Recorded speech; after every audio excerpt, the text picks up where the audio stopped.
नमस्कार दोस्तों। Black buck यानी काले हिरण जैसे वन जीवों को बचाने के लिए किसी इंसान के अंदर कितना जुनून सवार हो सकता है, इसे जानकर आप भी हैरान हो जाएंगे। ये कहानी है एक नौजवान की जिसके डिस्ट्रिक्ट में हर महीने काले हिरण मर रहे थे।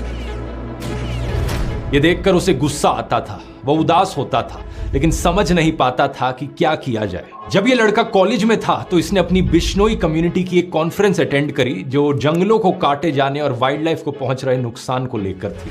यही वो समय था जब इस युवक के मन में जिंदगी के मायने बदल गए। अपनी पढ़ाई पूरी करके ये गांव वापस आया और संकल्प लिया हिरणों को बचाने का। लेकिन सवाल ये था कि 20 साल का लड़का आखिर शिकारियों का मुकाबला कैसे करेगा। उसने सभी गांव वालों को कहा कि जब भी शिकार की कोई संभावना हो तो मुझे अलर्ट कर देना। एक बार गांव के एक इन्फॉर्मर ने उसे ऐसी ही जानकारी दी कि कहीं पर शिकार होने वाला है। सर्दियों की रात थी, तापमान करीब 14 डिग्री था, लेकिन फिर भी इस नौजवान ने अपनी मोटरसाइकिल उठाई और 30 किलोमीटर मोटरसाइकिल पर गया। जब तक ये वहां पर पहुंचा, अफसोस हिरन ऑलरेडी मारा जा चुका था। उसका मांस वहां पकाया जा रहा था, लेकिन फिर भी इसने पुलिस को बुलाया और शिकारी को गिरफ्तार करवाया। वाइल्ड लाइफ एक्ट 1972 के शेड्यूल 1 के तहत उसके खिलाफ केस दर्ज होता है। ये वहां के लोकल शिकारियों के लिए एक वार्निंग के जैसा था। कुछ समय बाद एक और ऐसा ही केस सामने आया। फिर से इंफॉर्मेशन मिली कि यहाँ पर एक हिरन मारा जाएगा और एक बार फिर से वहां पहुंचने तक हिरन का शिकार किया जा चुका था।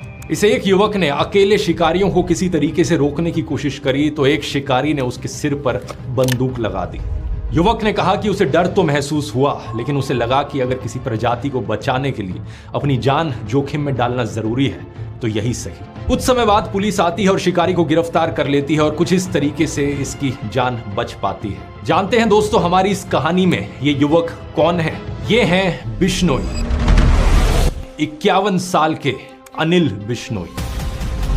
इनकी कहानी पब्लिश हुई थी द बेटर इंडिया में, एक बेहतरीन मीडिया पोर्टल जो रेगुलरली ऐसे बहुत से रियल लाइफ हीरोज पर स्पॉटलाइट डालते हैं। अनिल बिश्नोई राजस्थान के लक्सार गांव में रहने वाले एक किसान हैं। आज तक 300 से ज्यादा शिकारियों को रंगे हाथ पकड़ चुके हैं। ये केस दर्ज करवाते हैं, गवाही देते हैं और जब तक केस चलता है फॉलो अप भी करते हैं और मुजरिमों को जेल तक पहुंचाने का काम करते हैं। ब्लैक बक्स की मौत के पीछे शिकार के अलावा कुछ और भी कारण हैं, जैसे कि रोड एक्सीडेंट्स, एक्सट्रीम क्लाइमेट्स, कुत्तों द्वारा काट लिया जाना। इसलिए अनिल बिश्नोई ने गांव से 2 लाख रुपए का चंदा इकट्ठा किया और 66 पोखर तैयार करवाए जहां गर्मी में जानवर पानी पी सके। किसी जानवर को चोट लगती है तो ये उसे अपने घर पर या फॉरेस्ट डिपार्टमेंट के मेडिकल सेंटर पर फर्स्ट एड देते हैं। अगर हिरण के बच्चे की मां मर जाती है तो हिरण के बच्चे को तब तक पाल लिया जाता है जब तक वो जंगल में छोड़ने लायक ना हो जाए। आज राजस्थान के 12 डिस्ट्रिक्ट्स में 3000 लोग उनकी टीम में जुड़े हुए हैं और इतने सालों में उन्होंने मिलकर करीबन 10,000 काले हिरण और चिंकारा हिरण को मारे जाने से बचाया है।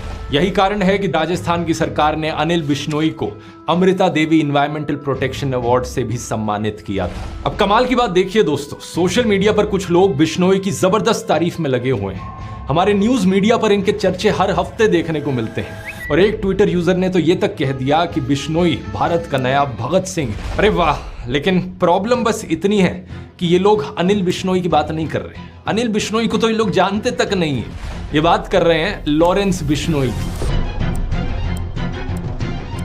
कौन है ये लॉरेंस बिश्नोई? इसने आज तक कितने काले हिरणों को बचाया है? ढूंढने पर ऐसा कुछ नहीं मिलता कि इसने वाइल्ड लाइफ प्रोटेक्शन में कभी काम किया हो, बल्कि पता चलता है कि इस पर 84 मुकदमे दर्ज हो चुके हैं। पता चलता है कि लॉरेंस तो एक गैंगस्टर है